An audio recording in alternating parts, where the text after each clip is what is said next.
Capital TV Uttar Pradesh देख रहे हैं आप। आपके साथ मैं हूं बबीता। इस वक्त की बड़ी खबर आ रही है यूपी से, जहां पर आज जुम्मे की नमाज थी, जिसके बाद प्रदर्शन शुरू हुआ, हंगामा शुरू हुआ। वहीं पर यूपी के 10 जिलों में यह हंगामा हो रहा है। वहीं पर बड़ी खबर यह भी है कि प्रयागराज में जहां पुलिस बल तैनात किया गया, उपद्रवियों को कंट्रोल करने की कोशिश की गई, तो वहीं उपद्रवियों ने पुलिस पर पथराव शुरू कर दिया। तो ये जो तस्वीरें सामने आ रही है, जहां पर पथराव शुरू किए गए, हिंसा भड़क गई, वहां पर लोगों ने खूब जो है पथराव किए पुलिस पर, लगातार ये पथराव जारी किए गए। वहीं पर योगी आदित्यनाथ का भी इसी बीच में बयान आ गया है कि किसी को भी बख्शा नहीं जाएगा, कड़ी से कड़ी कार्रवाई की जाएगी। तो चर्चा के लिए इस समय मेरे साथ न्यूज रूम में मौजूद है कैपिटल टीवी के सीनियर एडिटर राजीव जी।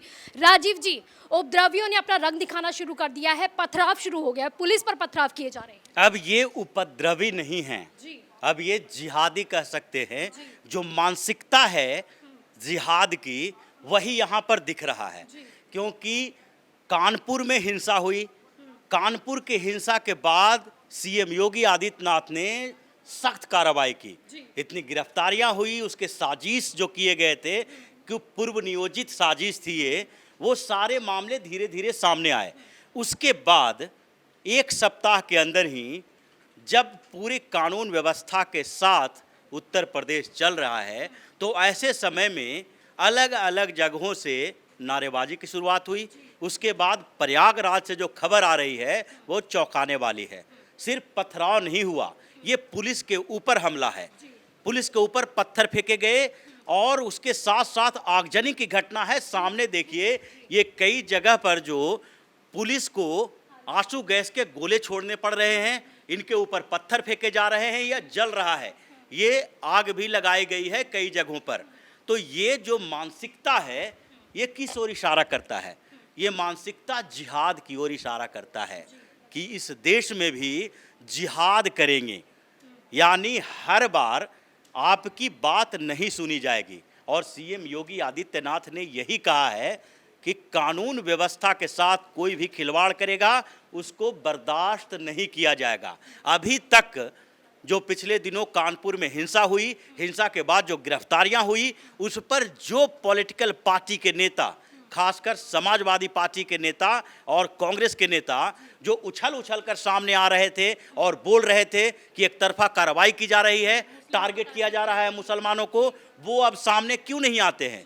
उनको बोलना चाहिए कि यही निर्दोष है। निर्दोष होने का प्रमाण यही है कि ये लोग हर बार जुमे की नमाज के बाद बाहर निकलें और उसके बाद हंगामा शुरू कर दें, आगजनी कर दें, पत्थरबाजी कर दें। अब इन लोगों के ऊपर कार्रवाई होगी तो फिर ये बौखलाने के साथ साथ बाहर निकलेंगे। ओवैसी वहाँ से हैदराबाद से बोलेगा और अखिलेश यादव उत्तर प्रदेश से बोलेंगे, इनके नेता सामने आएंगे और बोलेंगे कि अब मुसलमानों को टारगेट किया जा रहा है।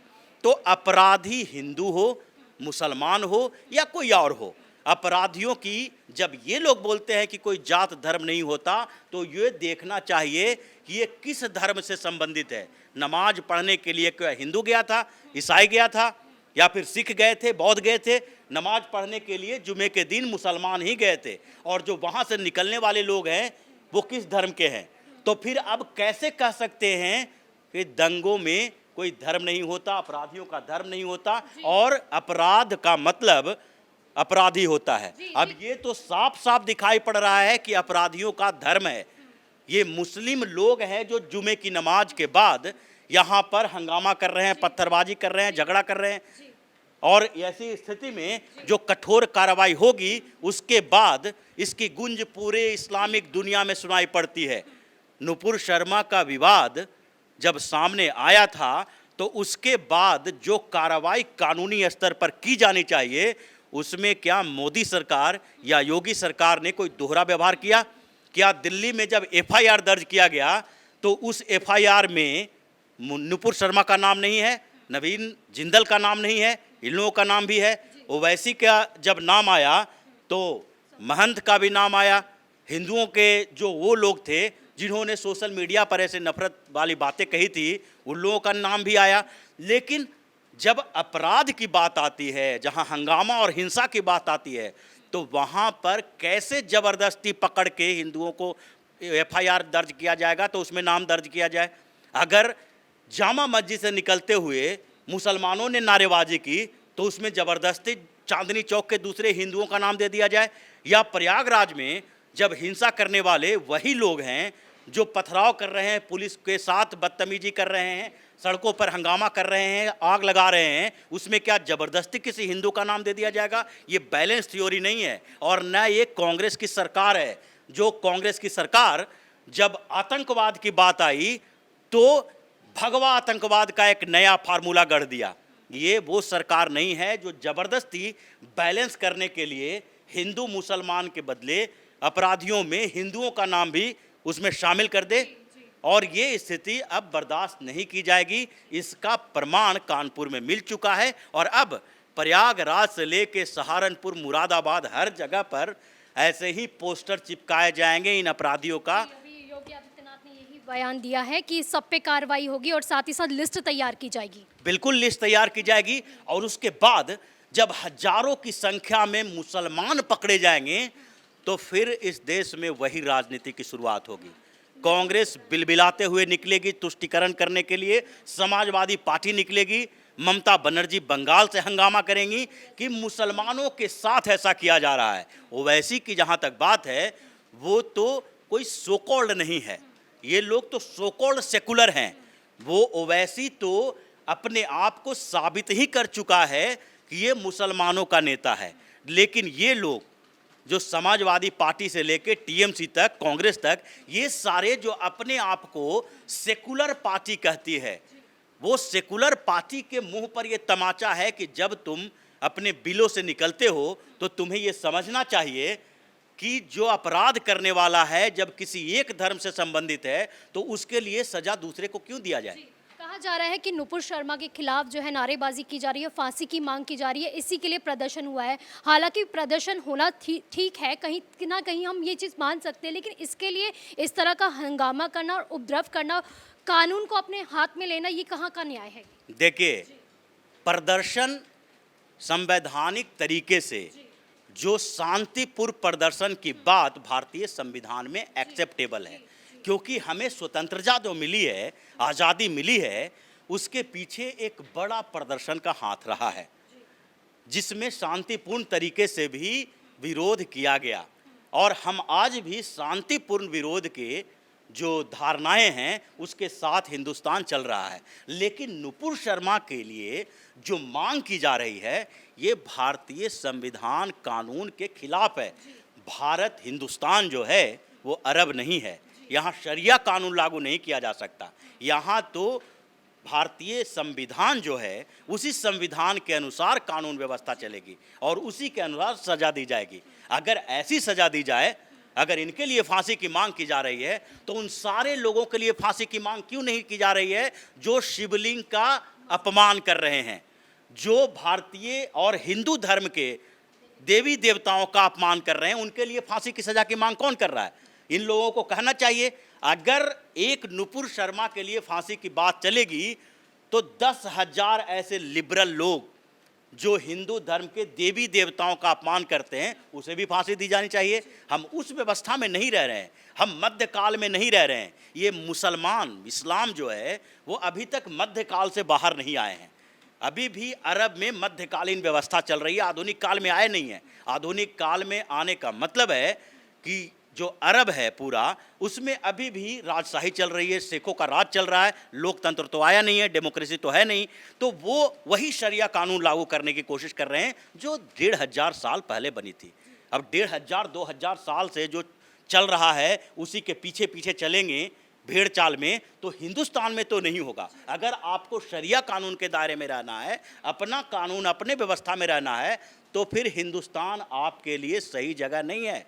आप चले जाओ उन्हीं देशों में, उन्हीं जगहों पर जहां पर शरिया कानून लागू किया जाता है, जिसमें इस निंदा के लिए फांसी की व्यवस्था है, जिसमें जान से मारने के लिए कानून बनाए गए हैं। उन्हीं देशों में आपको रहना चाहिए। अगर यहाँ रहना है तो यहाँ के कानून, यहाँ के संविधान के अनुसार काम करना पड़ेगा, इसी के तरह से चलना पड़ेगा। अगर नहीं चलोगे तो चलाने के लिए सरकारें हैं, व्यवस्था है, कानून है, पुलिस है। फिर उस पुलिस और कानून को जब इस्तेमाल किया जाएगा तो यही लोग बौखलाएंगे, बिलबिलाएंगे और फिर बोलेंगे कि हिंदुस्तान में मुसलमानों के साथ अन्याय किया जा रहा है। तो ये इनको समझना चाहिए, अपनी मानसिकता को सुधारना चाहिए। जो अंदर से खलबली मची हुई है उसको सुधारना चाहिए कि हम जिस देश में रह रहे हैं उसी देश के कानून के अनुसार हम चलें। हम दूसरे देश के कानून, दूसरे देश की व्यवस्था यहाँ पर लागू नहीं करें और उसकी कोशिश भी ना करें, और यही यहाँ पर दिख रहा है। और राजीव जी, जुम्मे की नमाज थी और एक दिन पहले भी बैठक ही बुलाई गई थी। डीएम ने सबके साथ बैठक की थी, दो समुदायों को आमने सामने किया गया था और शांति की अपील की थी। लेकिन अब ये प्रदर्शन हुआ है, उपद्रव मचाया गया है, तो क्या ये शक्ति प्रदर्शन किया जा रहा है? अपनी शक्ति का प्रदर्शन कर रहे हैं? यही हो रहा है। कानपुर में दंगा हुआ था, कानपुर के डीएम ने बैठक ली। जुमे की नमाज से पहले व्यवस्थाएं चल रही थी और पूरे उत्तर प्रदेश में सतर्क थे। सतर्कता का ही परिणाम है कि इतना हंगामा हुआ, लेकिन फिर भी पुलिस ने कंट्रोल कर लिया। अगर ये सतर्कता नहीं होती तो ये लोग कानपुर से बड़ा हंगामा कर दिए होते। लेकिन दूसरी बात ये है कि अगर एक घटना घटी है उससे सबक नहीं ले रहे हो और बार बार ऐसा कर रहे हो तो आगे क्या होगा? शक्ति प्रदर्शन, न शक्ति रहेगी न फिर प्रदर्शन करने के लायक रहोगे। बात दो स्तर की है। या तो फिर पूरे हिंदुस्तान में जुमे की नमाज में इकट्ठे होने पर प्रतिबंध लगा दिया जाएगा। हर फ्राइडे को मस्जिद के बाहर पुलिस की फौज रहेगी और इन लोगों को अगर जुमे की नमाज इकट्ठा पढ़ना है तो एक एक करके जाएंगे या शांति से आएंगे, क्योंकि वहाँ पर सख्त व्यवस्था पुलिस की जाएगी। या फिर दूसरा उपाय यही है कि पूरे हिंदुस्तान में जुमे की नमाज इकट्ठा पढ़ने पर प्रतिबंध लगा दिया जाएगा। जिस तरह चाइना इन लोगों के साथ करता है और पूरे दुनिया के मुसलमान उसके सामने मुंह नहीं खोलते हैं, अब वही नियम यहाँ पर लागू करने की ज़रूरत पड़ गई है। क्योंकि जिस तरीके से ये बार बार रिपीट हो रहा है, एक ही तरह की घटनाएं घट रही है, वो घटना अब बर्दाश्त से बाहर जा रहा है और इसके लिए सख्त कार्रवाई की ज़रूरत है। या तो जुमे की नमाज पर प्रतिबंध लगा दिया जाए, अपने अपने घरों में नमाज पढ़ो, और अगर मस्जिद में जाना है तो मस्जिद में शांतिपूर्ण तरीके से जाओ। एक दो बार वार्निंग दिया जाए और वार्निंग के बाद अगर फिर से ऐसी घटना होती है तो उसके बाद जुमे की नमाज मस्जिदों में पढ़ने पर प्रतिबंध लगाया जाना चाहिए। बहुत बहुत शुक्रिया इन तमाम जानकारी के लिए। तो आज जुमे की नमाज है, तो नमाज के बाद जो है प्रदर्शनकारियों ने प्रदर्शन किया, उसके बाद प्रदर्शन करने के बाद हंगामा बरपा और ये यूपी के 10 जिलों में हुआ है, हंगामा बरपा गया है। प्रयागराज में जो है हंगामे के साथ साथ पथराव भी हुआ है, कई पुलिसकर्मी उसमें घायल हुए हैं। वहीं योगी जी का बयान भी आया है कि किसी को भी बख्शा नहीं जाएगा, सब पे सख्त से सख्त कार्रवाई होगी। एक लिस्ट तैयार की जा रही है, वहीं अब सब लोग जाँच कर रहे हैं और देखते हैं इसमें किस किस का नाम आएगा। इस पल पल की अपडेट आपको देते रहेंगे, आप देखते रहिए कैपिटल टीवी। नमस्कार।